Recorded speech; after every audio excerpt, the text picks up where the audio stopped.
With the majority of bosses in Hollow Knight, the end is obvious from the very beginning. You defeat it, or it defeats you.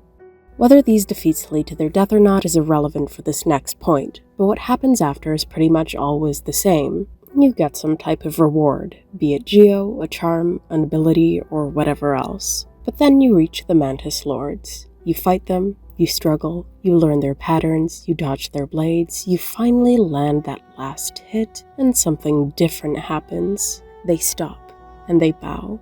In a world filled with so much tragedy and corruption, the Mantis Lords offer something almost unthinkable: respect. This isn't just my favorite boss fight in Hollow Knight, it's one of the most perfectly designed encounters I've ever seen. Not because of the fight itself, but because of what it means. So, let's talk about why. Before we get to talk about the Lords themselves, we need to talk about the journey. You reach the Fungal Wastes after the first couple areas, the Forgotten Crossroads and Green Path, where you probably died to Hornet at least a couple times. But with that done, it made you start to feel competent. The game's combat is really clicking now. The Fungal Wastes is the first area where you feel like you really have a hang of the game, until you reach a little further and start walking in the direction of the Mantis village. The Mantis warriors come straight at you without any hesitation, but it's not as if they're on autopilot. Beings driven by their instinct and nothing else. Their movements are precise, deadly, they're hunting. This is your first clue that you've entered a different kind of place. This isn't just another area like all the others you've explored, it's their territory, and you are not welcome. As you push deeper, you start to notice things. The architecture changes. The once organic landscape gives way to something more structured. There's almost an arena-like quality to the space. The Mantis tribe didn't just settle here, they fortified it. You're now in the actual village. The Mantis village is unlike anywhere else in Hollow Nest. When the Pale King arrived and offered his gift of higher thought, most bugs accepted. They became citizens of his kingdom, subject to his laws, but the Mantises refused. They didn't reject intelligence, they weren't immune to the Pale King's gift, they simply decided that bowing to a foreign god wasn't part of their culture. They would take the gift of thought, but they would remain themselves. No king, no kingdom, just the tribe they'd always known. In a game where almost everyone is defined by their relationship to the Pale King, be it loyalists, servants, creations, or enemies, the Mantises are defined by their independence. They exist parallel to Hollow Nest, not beneath it. But here's what makes them especially unique. They also rejected the Radiance. When the infection began to spread, when entire regions of Hollow Nest fell to the Orange Blight, the Mantises held. They're still themselves, fully and completely, in a kingdom where that's become almost impossible. But the question is, how? The Mantises survived because what they valued. Their entire society is built around combat, not war or conquest, just the act of combat itself. The ritualized testing of oneself against another. Every Mantis you encounter is a warrior, and every warrior is constantly measuring themselves against the world. This is why the infection couldn't take root. There's a theory that the infection preys on isolation. The Radiance offers belonging. She offers an end to the lonely struggle of individual existence. But the Mantises don't want it easy, they want challenge. The struggle is the point. The loneliness of individuality isn't a burden to be escaped, it's a badge of honor. This cultural immunity is both extremely admirable and honestly a little terrifying. The Mantises aren't kind, they aren't friendly. They will kill you without hesitation, not out of malice, but because that's what warriors do to intruders. Their pride is a fortress wall, and it keeps everything out. The Mantis Lords are the living embodiment of this culture, and when you enter their throne room, you're entering a trial. Let's talk about the actual boss fight now, because mechanically, it's absolutely perfect in my opinion. You drop into the arena and see 3 thrones. 3 Mantis Lords sit watching without making a move. They wait for you to approach, to challenge them. The fight doesn't start until you decide it does. Already this is different. Most bosses ambush you or start fighting once you hit first. But the Mantis Lords are choosing this and they're waiting for you to choose it too. They see you as a potential equal. When the First Lord drops from her throne, the dance begins. She's fast. The dash across the arena, the land strike from above, the throw of her weapon both high and low. You learn her pattern, find her openings, and chip away at her health. And then she falls, and her sisters join the fight. This is what's so good about the encounter. The first phase teaches you the moveset in a controlled environment. One opponent, fairly predictable patterns as soon as you get used to it. The second phase tests whether you actually learned. Now there are two of them. Their attacks overlap, and the arena suddenly feels much smaller. You have to track multiple threats, find the gaps, and stay calm under pressure. It's the first real challenge of the game. It's hard, but it's fair. It's the exact kind of difficulty that makes you feel like a better player when you overcome it, making you feel like you genuinely rose to the challenge. And when you do win, they don't die or retreat. This is the moment that made the Mantis Lords stand out so much to me. They stop fighting, and all three, at the same time, bow their heads to you. You're not just a threat that they failed to eliminate. You're a warrior who proved worthy. In their eyes, you have become something more than an intruder. You have become an equal. This respect goes beyond the boss arena. After you defeat them, every Mantis warrior in the village stops attacking you. They stand aside, bowing as you pass. The entire tribe has collectively decided that you've earned the right to walk among them. But the emotional reward is even greater.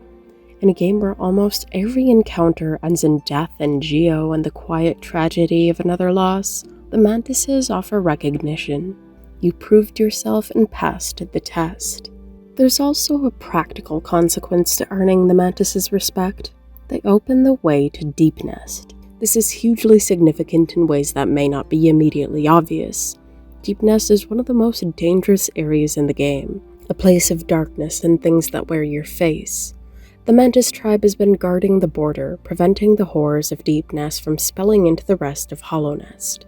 When they bow to you, they're not just acknowledging your skill, they're saying that you're strong enough to handle what's down there. It's a vote of confidence and also a warning.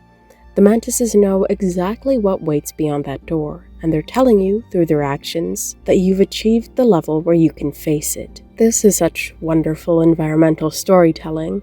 The game doesn't need to spell out that Deep Nest is dangerous. The fact that the Mantis Lords, the most formidable warriors you've met by this point, are content to simply guard the entrance tells you everything you need to know. With all of that being said, not all Mantises kept their pride. Much later in the game, once you enter the Queen's Gardens, you encounter the Traitor Lord, a Mantis who chose differently. He embraced the infection, and he was exiled from the tribe for his weakness. The contrast between the Traitor Lord and the Mantis Lords is deliberate and devastating. Where they're precise, he's brutal. Where they're controlled, he's wild. Where they fight with honor, he fights with rage. The infection didn't just change his body and mind, it changed his entire cultural identity. He's faster, stronger, and absolutely not interested in a fair fight. The Traitor Lord and other Mantises in this area made a choice that the tribe you saw before refused to make, and the game shows you exactly what that cost. He's alone and exiled, consumed by the very thing he chose to embrace. When you defeat the Traitor Lord, there's no bow, there's no respect. There's just the death of something that stopped being a Mantis long ago. So why does this fight matter so much? Why is it so many players' favorite moment in the game? I think it's because the Mantis Lords represent something that the rest of Hollow Knight denies us. A clean victory.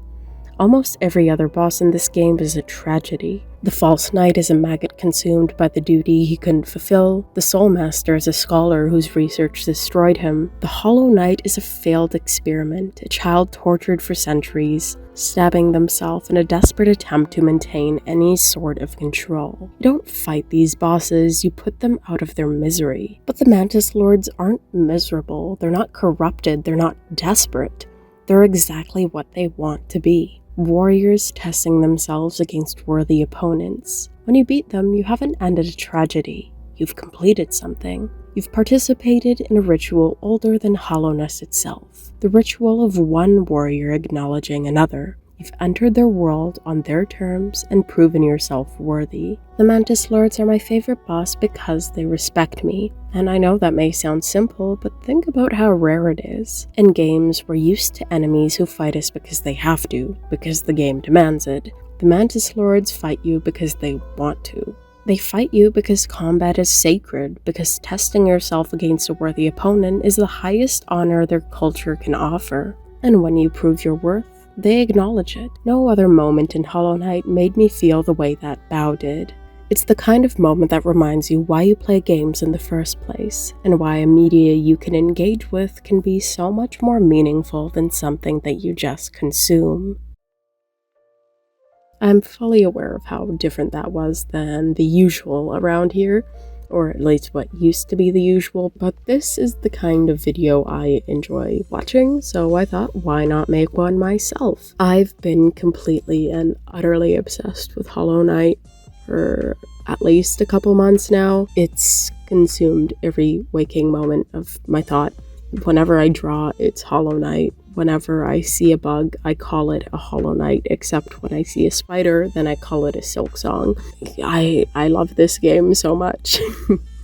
It's something I've been planning on playing since it came out, but I wasn't able to, and now that I finally can, it's definitely lived up to the expectations. Whenever something really stands out to me and is infecting my thoughts, I usually rush to Google Docs to talk about it, I guess. Just write out a mini essay about the subject. So it was cool to take that and actually refine it to the point where it could be the script for video. I'm not sure what's to come. I may talk about more Hollow Knight things. I know later next month, and by next month I mean February, depending on when you're watching this, I will be reviewing the time I've had with Enfield so far. And quick spoiler for how that'll go, it's been very, very fun. Thank you so much for watching, especially if you've been watching me for a while, because I know this isn't my usual type of content, but as I said, I really do want to broaden my horizons and talk about my other interests instead of just gacha games. And if you're new here and you like this video, feel free to stick around. I guess that's all I have to say, and I'll see you another day.